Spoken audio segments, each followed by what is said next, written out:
Welcome back friends to the another video tutorial from XPhysio, a guide to explore your physiology। तो last video में हमने basic introduction of digestive system and respiratory system के बारे में पढ़ा। तो इस वीडियो में हम पढ़ने वाले हैं basic introduction of circulatory system and excretory system.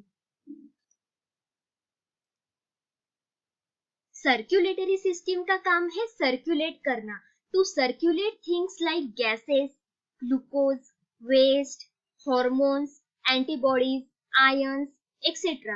Circulatory system के 3 parts है, that is blood vessel, heart and blood.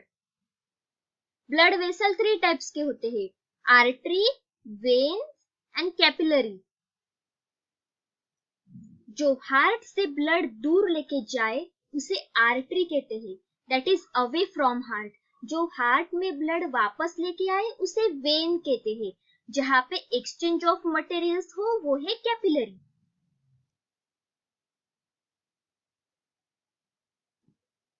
आपको पता है ब्लड के अंदर बहुत सारी CO2 जमा हो जाती है, क्योंकि सब सेल CO2 फेंक रहे हैं, तो ब्लड अपनी CO2 कहाँ निकाले?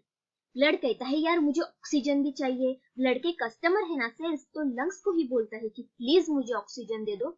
जब ब्लड के अंदर ऑक्सीजन का लेवल बहुत हाई होता है, जब वो लंग से नई नई ऑक्सीजन लेके आया तो उसे ऑक्सीजनेटेड ब्लड कहते हैं। ऐसा नहीं कि ऑक्सीजनेटेड ब्लड में CO2 नहीं होगा, होगा पर कम होगा। जब ब्लड में हाई CO2 होगा तो उसे कहेंगे डीऑक्सीजनेटेड ब्लड। अगर मैं हार्ट को काट लूं तो ऐसे 4 चेंबर्स दिख रहे हैं आपको। ऊपर वाले 2 चेंबर्स को एट्रियम बोलते हैं, that is right atrium and left atrium, और नीचे वाले चेंबर्स को वेंट्रिकल बोलते हैं, that is right ventricle and left ventricle. अब क्या होता है, पूरी बॉडी का डीऑक्सीजनेटेड ब्लड हमारा हार्ट कलेक्ट करता है। पूरी बॉडी का डीऑक्सीजनेटेड ब्लड जो है वो हमारा राइट एट्रियम कलेक्ट करता है। इसमें 2 वेन्स होती है। वेन्स यहाँ से डीऑक्सीजनेटेड ब्लड को राइट एट्रियम में भर देती है। These are the largest vein of your body, जिसे वेना केवा बोलते हैं। ऊपर वाली को सुपेरियर वेना केवा बोलते हैं और नीचे वाली को इंफीरियर वेना केवा बोलते हैं। अब यहाँ से डीऑक्सीजनेटेड ब्लड आता है और राइट एट्रियम से वेंट्रिकल में चला जाता है, और राइट वेंट्रिकल इस ब्लड को लंग्स के पास भेजेगा। ये पल्मोनरी आर्टरी से लंग्स में ब्लड जाता है। लंग्स को ये CO2 दे देंगे और ऑक्सीजन ले लेंगे। अब ये ब्लड ऑक्सीजनेटेड हो गया। ये ऑक्सीजनेटेड ब्लड वापस आ रहा है हार्ट में। अब वापस आ रहा है तो ये वेन है, ये पल्मोनरी वेन्स है। जैसे कि आपको पता है ब्लड को रिसीव करने का काम एट्रियम का होता है, और राइट एट्रियम और एट्रियम से ब्लड वेंट्रिकल में चला जाएगा। बॉडी में जब भी डीऑक्सीजनेटेड ब्लड कलेक्ट होता है तो वो सीधा लंग्स में नहीं जाता, पहले हार्ट में जाता है, फिर हार्ट पंप करेगा लंग्स में उसको, फिर लंग्स भी सीधा बॉडी को नहीं देंगे, ये वापस हार्ट को देंगे। तो हार्ट लेफ्ट वेंट्रिकल के द्वारा इस ऑक्सीजनेटेड ब्लड को पूरी बॉडी में सप्लाई कर देता with the help of the biggest artery called aorta. Aorta आगे जाके बहुत सारी आर्टरीज में ब्रेक कर जाती है। जैसे मान लो एक लीवर में चली गई, एक किडनी में चली गई, ऐसे ही ये आर्टरीज ऑर्गन्स के अंदर जाएंगी। ऑर्गन्स के अंदर सेल्स है तो ये आर्टरी कैपिलरी में ब्रेक हो जाएगी। अब यहाँ पे सेल्स है और सेल्स को ऑक्सीजन चाहिए। इस कैपिलरी में से थोड़ा थोड़ा फ्लूइड बाहर निकलेगा और साथ ही ऑक्सीजन भी बाहर निकलेगा। फिर फ्लूइड से ऑक्सीजन सेल के अंदर जाएगा और सेल CO2 बाहर निकालेगा। अब ये पूरा ब्लड डीऑक्सीजनेटेड हो गया। अब ये वेन बन चुकी है। ऐसे ही ये वेन मिल मिलाकर वेना केवा बना देगी। समझ गए क्या प्रोसेस हो रहा है? डीऑक्सीजनेटेड ब्लड आया, हार्ट ने ऑक्सीजन लेने के लिए भेजा लंग्स के पास, लंग्स ने ऑक्सीजन देके वापस हार्ट के पास भेजा, हार्ट ने बॉडी को भेजा, बॉडी ने ऑक्सीजन ले ली, CO2 भर दी और फिर से हार्ट के पास चला गया। So this is the basic introduction of your circulatory system. Excretory system एक बायोलॉजिकल सिस्टम है जो हमारी बॉडी में वेस्ट प्रोडक्ट को रिमूव करने का काम करता है। एक्सक्रीटरी सिस्टम की हेल्प से हमारी बॉडी के नाइट्रोजनस वेस्ट प्रोडक्ट्स रिमूव किए जाते हैं। एक्सक्रीटरी सिस्टम का मेन पार्ट किडनी एक एवरेज अडल्ट में हर रोज करीब 1700 लीटर ब्लड को फिल्टर करता है। ह्यूमन एक्सक्रीटरी सिस्टम पढ़ने से पहले हमें ये समझना पड़ेगा कि ह्यूमन एक्सक्रीटरी सिस्टम करता क्या है। हमारी बॉडी में बहुत सारे सेल्स है, उसमें 36 प्रकार का केमिकल रिएक्शन हर वक्त चलता है। अब केमिकल रिएक्शन से कोई यूजफुल चीज भी प्रोड्यूस हो सकती है और कोई वेस्ट प्रोडक्ट्स भी प्रोड्यूस हो सकता है। ये जितने भी केमिकल रिएक्शंस है आपकी बॉडी के, उन्हें मेटाबॉलिक रिएक्शंस कहते हैं। All chemical reactions in your cells called metabolic reactions. So सारी केमिकल रिएक्शंस को कंबाइन कर दे पूरी बॉडी का तो उन्हें कहेंगे मेटाबॉलिज्म। मेटाबॉलिक रिएक्शन से कुछ यूजफुल प्रोडक्ट्स बन सकते हैं, परंतु हो सकता है कि कुछ वेस्ट मटेरियल भी बन जाए जिसकी जरूरत नहीं है। मेटाबॉलिक रिएक्शन से अगर कोई वेस्ट प्रोड्यूस होगा तो उसे मेटाबॉलिक वेस्ट कहेंगे। So you know what metabolic waste are. Body में बहुत प्रकार का मेटाबॉलिक वेस्ट प्रोड्यूस होता है। For example CO2 is a metabolic waste. Glucose जब भी ऑक्सीजन के साथ रिएक्ट करता है और एटीपी प्रोड्यूस करता है, पर एटीपी के साथ ये वेस्ट गैस भी प्रोड्यूस करता है, तो CO2 एक मेटाबॉलिक वेस्ट हो गया। Similarly nitrogenous waste is a very important metabolic waste. Then creatinine is a metabolic waste. Muscle में क्रिएटिन नाम का केमिकल मिलता है, उसके ब्रेकडाउन से जो चीज प्रोड्यूस होती है उसे क्रिएटिनिन कहते हैं। लीवर के बहुत सारे फंक्शंस है, उनमें से एक फंक्शन है अमीनो एसिड को तोड़ देना। जब तुम्हारी बॉडी में कोई अमीनो एसिड ज्यादा हो जाए, अमीनो एसिड से प्रोटीन बनता है ये तो तुम्हें पता है। जब तुम्हारी बॉडी में अमीनो एसिड कोई ज्यादा हो जाए तो लीवर उसका ब्रेकडाउन कर देता है। अमीनो एसिड्स का ब्रेकडाउन लीवर में होगा। ये एक अमीनो एसिड है, तो अमीनो एसिड को लीवर कैप्चर कर लेता है। तो लीवर क्या करेगा, इस अमीनो एसिड के दो टुकड़े कर देगा, NH2 ग्रुप रिमूव कर देगा। अब एक ये वाला टुकड़ा बन गया और एक ये वाला टुकड़ा बन गया। और तो ये वाला टुकड़ा जो है उसे लीवर अलग अलग तरीके से यूज कर लेता है। इस वाले टुकड़े से लीवर ग्लूकोज तक बना लेता है, उस प्रोसेस को ग्लूकोनियोजेनेसिस कहते हैं। अब ये NH2 ग्रुप है, ये नाइट्रोजनस वेस्ट है, इसे बॉडी के बाहर फेंकना है। हमारी बॉडी में जब भी अमीनो एसिड का ब्रेकडाउन होता है तो नाइट्रोजनस वेस्ट प्रोड्यूस होता है। ह्यूमन लीवर क्या करता है, इस NH2 को एक साइकिल में लेके जाता है जिसे बोलते हैं यूरिया साइकिल। जाता तो NH2 ग्रुप है यूरिया साइकिल में, लेकिन बनता क्या है, यूरिया। नाइट्रोजनस वेस्ट 3 प्रकार के हैं, that is ammonia, urea and uric acid. Ammonia is highly toxic and it is highly soluble.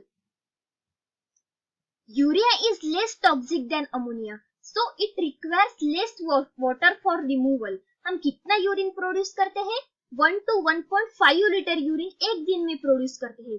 Urea बनाने के बाद भी तुम्हें इतना वाटर रिमूव करना पड़ रहा है। यूरिया को रिमूव करने के लिए तो अगर अमोनिया रिमूव करते तो 10 लीटर निकालना पड़ जाता। That was not possible for us. तो ये अमोनिया रिमूव करना डायरेक्टली किसके लिए पॉसिबल होगा, एक ऐसा क्रिएचर जो पानी में ही रहता होगा, तो फिश ऐसा कर सकती है। अमोनिया निकालने की प्रोसेस को हम अमोनोटेलिज्म कहते हैं। मैमल्स यूरिया प्रोड्यूस करते हैं, अगर आप यूरिया रिमूव कर रहे हो तो आप यूरियोटेलिक हो, इस प्रोसेस को यूरियोटेलिज्म कहेंगे। सबसे लीस्ट टॉक्सिक कौन सा होता है, जिसमें वाटर रिमूव करने की जरूरत ही नहीं होती, that is uric acid. Animals which remove uric acid called uricotelic animals. Example, insects, reptiles and all birds. Human excretory system. जैसे कि आपको पता है किडनीज ब्लड से यूरिया रिमूव कर रही है, लीवर में यूरिया बन रहा था, यूरिया साइकिल चल रहा था। लीवर से यूरिया रिमूव होगा एक वेन के थ्रू, और ये कहाँ जा रही है अल्टीमेटली, वेना कावा में। This is your largest vein. ये हिपेटिक वेन है। Hepatic when has highest amount of urea. यहाँ पे यूरिया बना यूरिया साइकिल में, तो सबसे ज्यादा यूरिया हिपेटिक वेन में बना, फिर वेना केवा में डाल दिया, अल्टीमेटली हार्ट में डाल दिया। हार्ट ने इसको लंग्स में भेज दिया ऑक्सीजनेटेड करने के लिए, फिर लंग से वापस आ गया, अल्टीमेटली सारा ब्लड ओर्टा में चला गया। अब ओर्टा से बहुत सारी ऑर्गन्स में भी जाएगा, सो किडनी में भी जाएगा। ओवरटा की एक ब्रांच इस किडनी में चली गई और एक इस किडनी में चली गई। इस ब्रांच को कहेंगे रेनल आर्टरी। किडनी ने रेनल आर्टरी का ब्लड लिया, अब ब्लड अंदर गया। एक तो ये ऑक्सीजनेटेड ब्लड है, तो ये ऑक्सीजनेटेड ब्लड किडनी को यहाँ पे ऑक्सीजन देगा और ब्लड में से यूरिया रिमूव करेगा। अब यूरिया भी निकल गया और ऑक्सीजन भी निकल गई, तो अब यहाँ पे डीऑक्सीजनेटेड ब्लड यहाँ से बाहर निकलेगा। अब ये डीऑक्सीजनेटेड ब्लड बाहर निकला, उसको रेनल वेन बोलेंगे।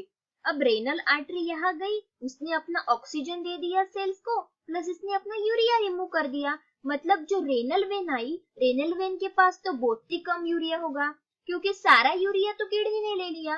सो renal vein has least amount of urea. Kidney ने क्या किया है, थोड़ा सा ब्लड में से वाटर रिमूव किया प्लस यूरिया रिमूव किया और यहाँ पे मिक्स करके यूरिन बना दिया। So urine is formed. Urine को रिमूव करने के लिए दो ट्यूब्स यहाँ से जाएंगी, जिसे यूरेटर कहते हैं। अब यहाँ पे कंटिन्यूअसली यूरिन बन रहा है, so some urine must be stored somewhere, so there must be a storage organ, as there is, called urinary bladder. Then this urinary bladder is filled. जब ये पूरा भर जाता है तो हमारे ब्रेन को सिग्नल जाता है कि यूरिनरी ब्लैडर भर गया है, अब खाली कर लेने दो। तो ब्रेन अल्टीमेटली सिग्नल देता है कि चलो इसे खाली कर दिया जाए, and urine is removed from this final tube called urethra. This is your urinary system. Aorta, vena cava, renal artery, renal vein will not be a part of your excretory system. ये circulatory system का part है. So हमारे excretory system में क्या क्या आया? दो kidney, दो यूरेटर्स, एक urinary bladder and one urethra. Location and dimensions of kidney. It is located on the dorsal side of the abdominal cavity. Actually में किडनी abdominal cavity में होती है, back side में होती है. It is bean shaped, reddish brown colour की होती है. एग्जाम्पल राजमा, राजमा के शेप की होती है और राजमा का कलर रेडिश ब्राउन होता है, तो रेडिश ब्राउन कलर की होती है. इसकी लेंथ अराउंड 10 to 12 सेंटीमीटर की होती है. इसकी विड्थ अराउंड 5 to 7 सेंटीमीटर की होती है और इसकी थिकनेस 2 to 3 सेंटीमीटर की होती है. आपने सुना होगा कि kidney is a retroperitoneal organ, तो इसका मीनिंग क्या है? तो बॉडी कैविटी होती है, एग्जाम्पल सीलम.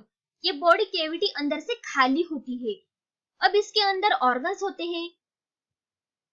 यहाँ पे एक लेयर होती है इपिथेलियम की, जो सीलम को अंदर से लाइन करती है, जिसे कहते हैं पेरिटोनियम.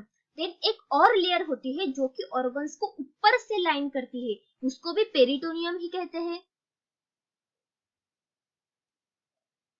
जो सीलम के अंदर लेयर होती है उसे कहते हैं पैराइटल पेरिटोनियम, और जो ऑर्गन्स को लाइन करती है उसे कहते हैं विसरल पेरिटोनियम. जो पैराइटल पेरिटोनियम है वो किडनी को ऊपर से निकलती है, जो पैराइटल पेरिटोनियम के पीछे होती है किडनी. रेट्रो का मीनिंग होता है बिहाइंड, क्योंकि किडनी पैराइटल पेरिटोनियम के पीछे होती है, इसलिए इसे कहते हैं it's a retroperitoneal organ. This is the internal structure of kidney. Kidney के अराउंड फैट की एक लेयर होती है जिसे कहते हैं फैट कैप्सूल. सो किडनी के अराउंड फैट की एक लेयर होती है और कनेक्टिव टिश्यू की एक लेयर होती है. किडनी के ऊपर यहाँ पे एक एंडोक्राइन ऑर्गन होता है, उसे एड्रेनल ग्लैंड कहते हैं. किडनी के अंदर दो जोन्स हैं, बाहर वाले जोन्स को कॉर्टेक्स कहते हैं और अंदर वाले जोन्स को मेड्यूला कहते हैं. मेड्यूला सिंपल टिश्यू नहीं है, मेड्यूला कोनिकल पीसेस में डिवाइड हुआ है. यहाँ पे ऐसे पिरामिड शेप स्ट्रक्चर होता है. मेडुला ऐसे बहुत सारे पिरामिड शेप स्ट्रक्चर से बना हुआ है, इसे कहते हैं मेडुलरी पिरामिड्स. ये कॉर्टेक्स का पार्ट जो मेडुलरी पिरामिड के बीच में घुसा हुआ है उसे कहेंगे कॉलम्स ऑफ बर्टीनी और रेनल कॉलम. तो यूरिन इस पिरामिड्स के अंदर डेवलप होता है. तो यूरिन को कैच करने के लिए ट्यूब्स होती है जो यूरिन को यहाँ से कैप्चर कर लेती है. ये ट्यूब्स कैप्चर करके यहाँ से जॉइन कर जाती है और अल्टीमेटली ऐसे बड़ी ट्यूब बना देगा. सो यूरिन छोटी ट्यूब से होता हुआ बड़ी ट्यूब में आ जाएगा. इस छोटी सी ट्यूब को कहते हैं माइनर कैलिक्स और इस बड़ी ट्यूब को कहते हैं मेजर कैलिक्स. रेनल पेल्विस ये किडनी से बाहर आया और ये रहा यूरेटर.